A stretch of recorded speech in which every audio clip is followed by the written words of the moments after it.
সুপ্রিয় ভিউয়ার্স, দেখেন আজকে আমরা নতুন একটা ভিডিও নিয়ে আপনাদের কাছে হাজির হয়েছি। পেঁপের ভিতরে কি পেঁপে কাটার পরে ছোট্ট একটা পেঁপে আমরা দেখতে পেলাম। এই যে দেখেন, এই পেঁপে দেখেন, আল্লাহর কি মেহেরবান, কি কুদরত, ছোট্ট একটা পেঁপে পেলাম আমরা।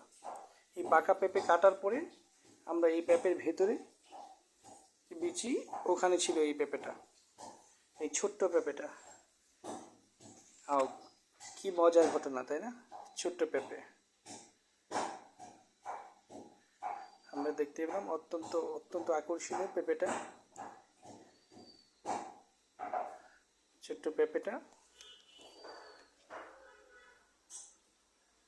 পেঁপের সাইজটা অনেক বড় ছিল, বয়স্ক পেঁপে ছিল মনে হয়। এই এই আমরা পেঁপে দেখতে পেলাম, এই যে ছোট্ট পেঁপে, পাকা পেঁপে, ছোট্ট।